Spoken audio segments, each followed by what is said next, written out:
হাজিরিন, ইসলাম যে ভ্রাতৃত্ব বন্ধন তৈরি করে দিয়েছে তার অনেকগুলো দাবি রয়েছে। এর মধ্যে একটা হলো এক মুসলমান আর এক মুসলমানের কখনো কোনো ধরনের ক্ষতি করবে না, এক মুসলমান আরেক মুসলমানকে কোনো ধরনের কষ্ট দিবে না, এক মুসলমান কখনো তার আরেক মুসলমান ভাইকে অন্য কারো সামনে ছোটখাটো তুচ্ছ তাচ্ছিল্য হয়ে প্রতিপন্ন করবে না। আল্লাহর হাবিব সাল্লাল্লাহু আলাইহি ওয়াসাল্লাম বলেন, আল মুসলিমু আখুল আল মুসলিমু মান সালিমাল মুসলিমুনা মিন লিসানিহি ওয়া ইয়াদি। প্রকৃত মুসলমান ওই ব্যক্তি যার হাত এবং জবান থেকে অপর মুসলমান নিরাপদ থাকে। এই জন্য ইসলাম যে ভ্রাতৃত্ব বন্ধন তৈরি করে দিয়েছে, পরস্পরের মাঝে ভ্রাতৃত্ববোধ ভালোবাসা তখনই অটুট থাকবে যখন আমরা একে অপরের ক্ষতি সাধন করব, যখন আমরা একে অপরকে অন্যের সামনে তুচ্ছ তাচ্ছিল্য বেইজ্জতি করব না, তখনই পরস্পরের মাঝে মিল মহাব্বত ভালোবাসা থাকবে। এখন আমি যদি একজন আরেকজনকে নিয়ে ছোট করে তুচ্ছ তাচ্ছিল্য করি, অপরের গীবত করি, শিকায়ত করি, তাকে মানুষের সামনে ছোট করার চেষ্টা করি, তাকে বিভিন্নভাবে ক্ষতি করার চেষ্টা করি, সে যদি জানে আমার দ্বারা সে ক্ষতিগ্রস্ত হচ্ছে, তাহলে জীবনেও তার হৃদয়ে আমার ভালোবাসা তৈরি হবে। এই জন্য প্রথম নম্বর হলো একে অপরের ক্ষতি করা যাবে না, কোনোভাবেই কষ্ট দেওয়া যাবে না, একে অপরকে কোনোভাবে অসম্মানী করা যাবে না। দ্বিতীয় নম্বর হলো এক মুসলমান আরেক মুসলমান ভাইয়ের উপর 5টি হক, এই 5টি হক আদায় করতে হবে। বিশ্বনবী রাসূলুল্লাহ সাল্লাল্লাহু আলাইহি ওয়াসাল্লাম বলেন, হাক্কুল মুসলিমি আলাল মুসলিমি খামসুন, রাদ্দুস সালামি ওয়া ইয়াদাতুল মারিদি ওয়া ইত্তিবাউল জানাইজি ওয়া ইজাবাতুদ দাওয়াতি ওয়া তাশমিতুল আতিস। এক নম্বর হলো এক মুসলমান আরেক মুসলমানের উপর 5টি হক। এক নম্বর হক হলো রদ্দুস সালাম, যখন কেউ সালাম দেয় সেই সালামের জবাব দেওয়া, উত্তর দেওয়া। আমাকে কেউ সালাম দিল, আমি একটা ভাব নিয়ে চলে গেলাম, অথবা সালাম দিল কিন্তু সালামের উত্তর দিলাম, মাথা একটু নাড়িয়ে কি দিলাম কিন্তু সালামের উত্তর শুনিয়ে দিলাম না, অথচ সালাম দিলে সালামের উত্তর শুনিয়ে দেওয়া কি ওয়াজিব। সালামের উত্তর শুনিয়ে দেওয়া কি, কেউ আমাকে সালাম দিল আসসালামু আলাইকুম ওয়া রাহমাতুল্লাহ, যদি শুধু বলে আসসালামু আলাইকুম, তখন যে উত্তর দেব তার জন্য করণীয় হলো ওয়া আলাইকুমুস সালাম ওয়া রাহমাতুল্লাহ। আর যদি কেউ সালাম দেয় আসসালামু আলাইকুম ওয়া রাহমাতুল্লাহ, তাহলে জবাবদাতার জন্য জরুরি হলো উত্তর দেওয়া ওয়া আলাইকুমুস সালাম ওয়া রাহমাতুল্লাহি ওয়া বারাকাতুহু। আর যদি সালামদাতা সালাম দেয় আসসালামু আলাইকুম ওয়া রাহমাতুল্লাহি ওয়া বারাকাতুহু, সালামের উত্তরদাতা উত্তর দিবে ওয়া আলাইকুমুস সালাম ওয়া রাহমাতুল্লাহি ওয়া বারাকাতুহু। এই পর্যন্তই। এরপরে মাগফিরাতুহু জান্নাত এগুলো দেওয়ার কোনো প্রয়োজন। তাহলে প্রিয় হাজির, এক মুসলমান আরেক মুসলমান ভাইয়ের উপর প্রথম নম্বর হক হলো যদি কেউ সালাম দেয় তার সালামের উত্তর দেওয়া, আস্তে আস্তে না শুনিয়ে দিতে হবে, শুনিয়ে দিতে হবে। দ্বিতীয় নম্বর হলো ওয়া ইয়াদাতুল মারিদ, যদি আমাদের কোনো মুসলমান ভাই আমার প্রতিবেশীকে অসুস্থ হয়ে যায়, তাকে দেখতে যাওয়া, তার খোঁজ খবর নেওয়া, সে যদি অভাবগ্রস্ত হয়, টাকা পয়সার কারণে সে চিকিৎসা নিতে পারতেছে না, সামর্থ্য অনুযায়ী তাকে সহযোগিতা করা। বিশ্বনবী রাসূলুল্লাহ সাল্লাল্লাহু আলাইহি ওয়াসাল্লাম বলেন, কোনো ব্যক্তি যদি সকালবেলা কোনো অসুস্থ ব্যক্তিকে দেখতে যায়, খোঁজ খবর নেয়, সন্ধ্যা পর্যন্ত 70,000 ফেরেশতা ওই ব্যক্তির জন্য রহমতের দোয়া করতে থাকে। সুবহানাল্লাহ। এমনি ভাবে কোনো ব্যক্তি যদি সন্ধ্যাবেলায় কোনো অসুস্থ ব্যক্তিকে দেখতে যায়, সকাল পর্যন্ত 70,000 ফেরেশতা ওই ব্যক্তির জন্য রহমতের দোয়া করতে থাকে। সুবহানাল্লাহ। এটা হলো এক মুসলমান ভাইয়ের উপর আরেক মুসলমান ভাইয়ের দ্বিতীয় নম্বর হক। তৃতীয় নম্বর হক হলো ওয়া ইত্তিবাউল জানাইজি, কোনো মুসলমান ভাই যদি মৃত্যুবরণ করে তার জানাজায় শরীক হওয়া, এটাও এক মুসলমান ভাইয়ের উপর আরেক মুসলমান ভাইয়ের উপর হক। আমরা অনেক সময় শুধু যারা আপনজন বা এলাকার নেতৃস্থানীয় বা গণ্যমান্য ব্যক্তি হয় আমরা তাদের জানাজায় শরীক হই, অথচ যারা সাধারণ মানুষ তাদের জানাজায় শরীক হয় না। অথচ রাসূল সাল্লাল্লাহু আলাইহি ওয়াসাল্লাম এখানে খাস করেন নাই, বিশেষভাবে বলেন নাই নিজের আপনজন হইলে বা নেতৃস্থানীয় ব্যক্তি হইলে গণ্যমান্য ব্যক্তি হইলে তাদের জানাজায় শরীক এরকম বলে নাই। বলছে যে কোনো মুসলমান মৃত্যুবরণ করুক তার জানাজায় শরীক হওয়া একজন মুসলমানের উপর আরেক মুসলমানের কি হক। চতুর্থ নম্বর হলো ইজাবাতুদ দাওয়াতি, দাওয়াত কবুল করা। এখন তো আমরা যদি আমার শ্রেণীর হয়, আমার পর্যায়ের কেউ যদি দাওয়াত দেয় তাহলে আমরা তার দাওয়াত করি। আর যদি নিচু পর্যায়ের কেউ হয়, আবেগ নিয়ে ভালোবাসা নিয়ে আপনাকে দাওয়াত দিয়েছিল কিন্তু আপনি তার দাওয়াতটা কবুল করলেন না। অথচ এক মুসলমান ভাইয়ের উপর আরেক মুসলমান ভাইয়ের হক হলো যে দাওয়াত দেয় সেই দাওয়াত কবুল করা। সে যে কোনো শ্রেণীর হোক তার আগ্রহকে গুরুত্ব দেওয়া, তাহলে কি হবে? তার দিলের মাঝে আপনার প্রতি ভালোবাসা হৃদ্যতা তৈরি হবে। কথা বলে ঠিক কিনা?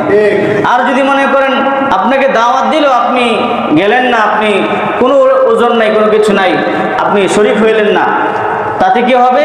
তার দিলের মধ্যে মনে তৈরি হবে আমাকে সে মূল্যায়ন করলো না, আমাকে সে গুরুত্ব দিল না। তার ভিতরে অনেক অহংকার, অনেক ভাব, আমি কি দাওয়াত দিলাম কত আগ্রহ নিয়ে ভালোবাসা নিয়ে, আমার দাওয়াতটা সে কবুল করবে। এই জন্য এক মুসলমান ভাইয়ের উপর এক মুসলমান ভাইয়ের হক হলো দাওয়াত দিলে সে দাওয়াত কি করা? কবুল করা। পঞ্চম নাম্বার হলো ওয়াতাসমিয়াতুল আতিস, কেউ যদি হাসি দেয়, হাসি দেওয়ার সময় যদি বলে আলহামদুলিল্লাহ, এই আলহামদুলিল্লাহ শোনার পরে যে আলহামদুলিল্লাহ শুনবে উত্তরে ইয়ারহামুকুমুল্লাহ বলা, এটাও কি এক মুসলমান ভাইয়ের উপর আর এক মুসলমান ভাইয়ের উপর হক।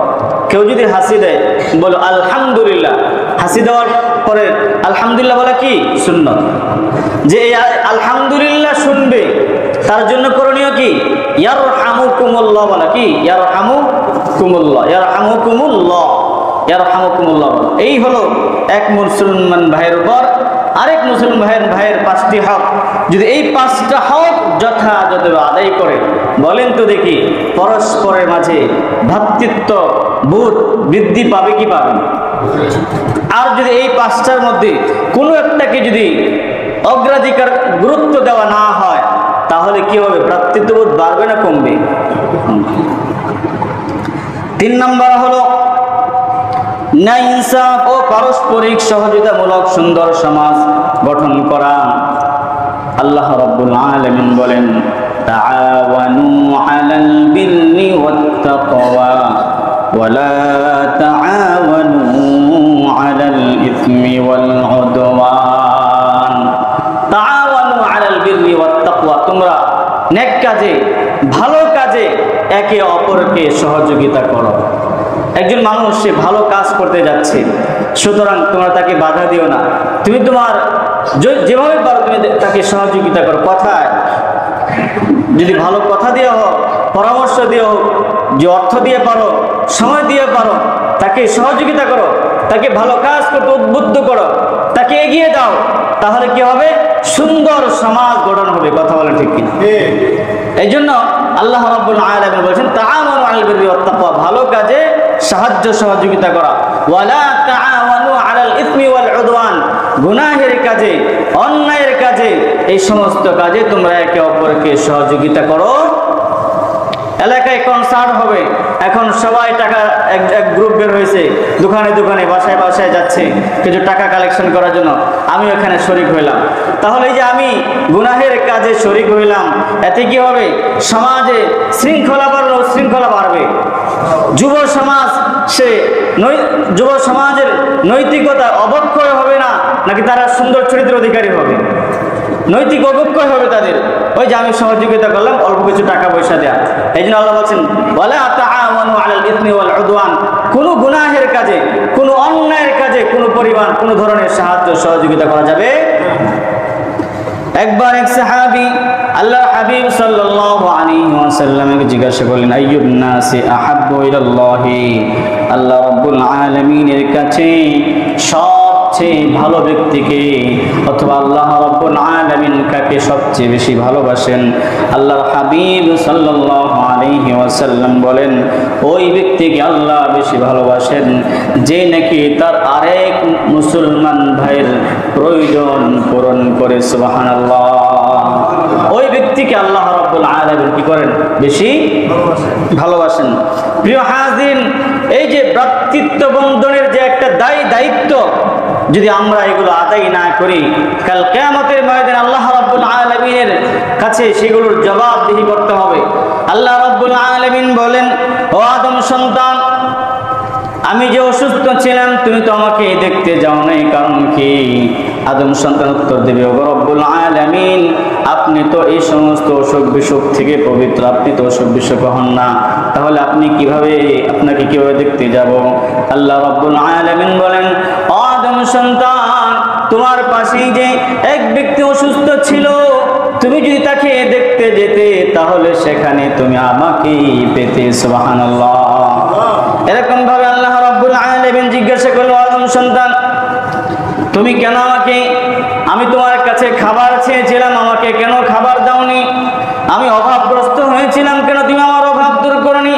আমি বিপদগ্রস্ত হয়েছিলাম, কেন তুমি আমার বিপদ দূর করনি? আদম সন্তান বলবে, ও রব্বুল আলামিন, আপনি তো হলেন আহকামুল হাকিমিন, রব্বুল আলামিন, আপনি তো খাওয়া থেকে বিপদগ্রস্ত হওয়া থেকে মুক্ত, তাহলে আমি আপনাকে কিভাবে সাহায্য সহযোগিতা করব? আল্লাহ রাব্বুল আলামিন বলবেন, তোমার পাশেই তো আমার অমুক বান্দা বিপদগ্রস্ত হয়েছিল, তোমার কাছে অমুক ব্যক্তি গিয়েছিল অভাবের তাড়নায়, ক্ষুধার যন্ত্রণায় তোমার কাছে গিয়েছিল, খাবার চেয়েছিল, তুমি খাবার দাও নাই। তুমি যদি তার কাছে যেতে তাহলে এর প্রতিদান আমি তোমাকে 100 দিয়ে দিতাম। সুবহানাল্লাহ। এই জন্য প্রিয় হাজির, অভাবীদের অভাব দূর করা মানে, অভাবীদেরকে সাহায্য করা মানে আল্লাহকে সাহায্য করা। ক্ষুধার্তকে খাওয়ানো মানে আল্লাহকে খাওয়ানো। অসুস্থ ব্যক্তিকে দেখা মানে আল্লাহ রাব্বুল আলামিনকে দেখতে যাওয়া। প্রিয় হাজির, এই যে আল্লাহ রাব্বুল আলামিন এগুলো বলেছেন, এর মূল কারণ হলো যাতে করে আমরা একে অপরের পাশে সব সময় থাকি, সুখে দুঃখে সর্বদা একে অপরের পাশে থাকি। এই জন্যই আল্লাহ রাব্বুল আলামিন এই বিষয়গুলো আমাদের সম্মুখে আনছেন। এগুলোর জবাবদিহি আমাদের করতে হবে, যাতে করে আমরা সতর্ক হয়ে যাই, একে অপরের সহযোগিতা করে, একে অপরের যে সমস্যাগুলো আছে সমস্যার সমাধান করার চেষ্টা করি। প্রিয় হাজিরিন, চতুর্থ নম্বর হলো মুসলমানদের পরস্পরের মাঝে মিল, মহাব্বত, ভ্রাতৃত্ব বন্ধন অটুট থাকার চতুর্থ নম্বর দায়িত্ব হলো একে অপরের জন্য দোয়া করা, একে অপরের কল্যাণ কামনা করা। কি করা? কল্যাণ কামনা করা, দোয়া করা। আমার অধীনস্থ কেউ আছে, আমাদের অধীনস্থ কেউ আছে, চেষ্টা করা যতদিন আমাদের অধীনে থাকবে এমন কিছু করে দিতে পারি কিনা যেটা তার জন্য কল্যাণ করা হয়। অথবা একজন মানুষ এসেছে, তার কি কল্যাণ হয় সেটা চিন্তা করা, বা প্রতিটা পরিবারে আশেপাশে যারা আছে কিভাবে কল্যাণ হয় সেই ব্যাপারে চিন্তা করা, সাথে সাথে আল্লাহ রাব্বুল আলামিনকে দোয়া করা। হাদিসের মধ্যে এসেছে, দুআউল আখিহি লিআখিহি বিদহরিল গায়বি লা ইরুদ্দু। যদি কোনো অনুপস্থিত অপর মুসলমান ভাইয়ের জন্য কেউ যদি দোয়া করে, আল্লাহ রাব্বুল আলামিন সে দোয়াকে ফিরিয়ে দেন না। সুবহানাল্লাহ। এমনি ভাবে হাদিসের মধ্যে এসেছে, যখন কোনো মুসলমান তার আরেক মুসলমান ভাইয়ের জন্য দোয়া করতে থাকে, ওই মুসলমান ব্যক্তির সাথে যে নিযুক্ত ফেরেশতারা আছে সেই ফেরেশতারা আল্লাহ তাআলার কাছে দোয়া করতে থাকেন, ওগো রব, ওগো মালিক, ওগো আল্লাহ, আপনি ওই ব্যক্তির যত প্রয়োজন আছে সকল প্রয়োজনগুলো পূরণ করে দিন। সুবহানাল্লাহ। আমি দোয়া করব আরেক ভাইয়ের জন্য, আর আমার জন্য দোয়া করতে থাকবে ফেরেশতারা। সুবহানাল্লাহ। এই জন্য প্রিয় হাজিরিন, সর্বদাই সব সময় এক মুসলমান আরেক মুসলমান ভাইয়ের জন্য দোয়া করা, আরেক মুসলমান ভাইয়ের কল্যাণের জন্য দোয়া করা, এটা হলো চতুর্থ নাম্বার হক। এরপরে পঞ্চম নাম্বার দায়িত্ব হলো ভ্রাতৃত্ব বন্ধন অটুট থাকার, একে অপরের প্রতি সহমর্মী হওয়া। কি হওয়া? সহমর্মী হওয়া। রাসূল আকরাম সাল্লাল্লাহু আলাইহি ওয়াসাল্লাম বলেন, লা ইয়ারহামুল্লাহু মান লা ইয়ারহামুন নাস, যে নাকি মানুষের প্রতি দয়া করে না, আল্লাহ রাব্বুল আলামিনও তার প্রতি দয়া করে। দয়া মানে কি? শান্তি। দয়া মানে কি? শান্তি। আমি যদি মানুষের পাশে দাঁড়াই, অসহায় দুর্বল মানুষের পাশে দাঁড়াই, তার সামর্থ্য অনুযায়ী তাদেরকে সহযোগিতা করার চেষ্টা করি, তাহলে আল্লাহ রাব্বুল আলামিন এরকম ভাবে আমার ফ্যামিলির মধ্যে, আমার ঘরের মধ্যে, আমার জীবনে শান্তি দান করবেন। সুবহানাল্লাহ। আমার উপর দয়া করবেন। এই জন্য আমাদের জন্য করণীয় হলো শুধু নিজের চিন্তা না করে আমাদের আশেপাশে যারা সবাইকে নিয়ে চিন্তা করা। আমরা যদি চিন্তা করি আমরা সবাই ভালো থাকব, তাহলে সবাই ভালো থাকবে। আর যদি চিন্তা করে আমি ভালো থাকব, তাহলে কেউ ভালো থাকতে পারবে না, আমিও কি থাকতে পারবো না? মনে করেন আল্লাহ রাব্বুল আলামিন যাদেরকে সম্পদ দিয়েছেন, তারা যদি তাদের সম্পদের যথাযথ হক আদায় করে, অসহায়দের পাশে দাঁড়ায়, অভাবগ্রস্তদের অভাব দূর করার চেষ্টা করে, ক্ষতিগ্রস্তের ক্ষতি দূর করার চেষ্টা করে, অসুস্থ ব্যক্তি যাদের সুস্থ চিকিৎসা করার টাকা পয়সা নাই, তাদেরকে অর্থ দিয়ে সহযোগিতা করে, যদি এরকমভাবে গরিব গুরুদেরকে এরকমভাবে সাহায্য সহযোগিতার চেষ্টা করে, তাহলে সমাজে চুরি ডাকাতি বাড়বে না কমবে? অনেক সময় বলে না, অভাবে স্বভাব নষ্ট হয়ে যায়। যখন সে যাদের কাছ থেকে পাওয়ার দরকার ছিল সম্মানের সাথে সেগুলো পায় না, তখন সে চুরি করা শুরু করে দেয়, ডাকাতি করা শুরু করে দেয়, সন্ত্রাসী করা শুরু দেয়, মানুষের মাল আত্মসাৎ করা শুরু দেয়। যখন আমি আমার অধীনস্থদের যথাযথ হক আদায় করব, তার যথাযথ প্রয়োজন পূরণ করার চেষ্টা করব, তখন সে আমার মাল নষ্ট করবে না, আমার মাল ক্ষতি করার চেষ্টা করবে না। তখন সে চেষ্টা করবে আমার ব্যবসা আরো কিভাবে উন্নতি হয় সেটাই চেষ্টা করবে। কথা বলে ঠিক না? কিন্তু আমি ভালো ভালো খাবো, ভালো জায়গায় থাকবো, আরো বুক বিলাসিতায় চলবো, কিন্তু আমার অধীনস্থরা যাদের উসিলায় আমি এত কিছু করছি, তারা কিভাবে আছে, কি করতেছে, কি খাচ্ছে, কোথায় ঘুমাচ্ছে, সে ব্যাপারে আমি চুল পরিমাণও চিন্তা ফিকির করেও না, ভাবিও না, তাহলে প্রিয় হাজিরিন, তারা আমার আপনার সম্পদ চুরি করবে না তো কি করবে? আমাকে ঠকাবে না তো কি করবে? তারা লুকোচুরি খেলবে না তো কি করবে? কথা বলে ঠিক কিনা? এই জন্য প্রিয় হাজিরিন, আমাদের উপর একজনের উপর আরেকজনের যে হক রয়েছে, সে হক যদি আমরা যথাযথ আদায় করি, তাহলে ইনশাল্লাহ প্রতিটি সমাজ এরকমভাবে সুন্দর সমাজে গঠিত হবে, এই দেশ সোনার দেশে পরিণত হবে। আর যদি চিন্তা করি, শুধু নিজেদের চিন্তা করি, তাহলে প্রিয় হাজির কেউ আমরা ভালো থাকতে পারব না। এই জন্য যদি আমরা এক হয়ে, ন্যাক হয়ে, একতাবদ্ধ হয়ে যদি জীবনযাপন না করি, সবার কল্যাণ চিন্তা না করে যদি আমরা এরকমভাবে চলতে থাকি, তাহলে কি হবে? এক নাম্বার কুফল হলো আল্লাহ এবং তার রসুলের আদেশ লঙ্ঘন হবে। কারণ আল্লাহ এবং তার রসুল বলেছে সবাই মিলেমিশে জীবনযাপন করার জন্য। দ্বিতীয় নাম্বার কুফল হলো দলাদলি ও মতানৈক্য তৈরি হবে। অমুক দিকে এক দল হয়ে যাবে, তমুক দিকে আরেক দল হয়ে যাবে, দলাদলি তৈরি হবে। তৃতীয় নাম্বার হলো অন্তরে বক্রতা তৈরি হবে, একজনের প্রতি আরেকজনের হিংসা বিদ্বেষ তৈরি হবে যদি কি না করি, একতাবদ্ধ হয়ে জীবনযাপন না করি, মিলেমিশে জীবনযাপন না করি। চতুর্থ নাম্বার হলো শক্তি, সামর্থ্য, প্রভাব, প্রতিপত্তি শেষ হয়ে যাবে। আমরা সমাজের মানুষ সবাই যদি এক হয়ে থাকি, তাহলে যে শক্তিটা থাকবে, এই সমাজে তিনটা দল হয়, তাহলে সেই শক্তিটা কি থাকবে? এই জন্য প্রিয় হাজিরিন, এই শক্তি, সামর্থ্য, প্রভাব, প্রতিপত্তি তখনই থাকবে যখন আমরা একে অপরের যথাযথ হক আদায় করব।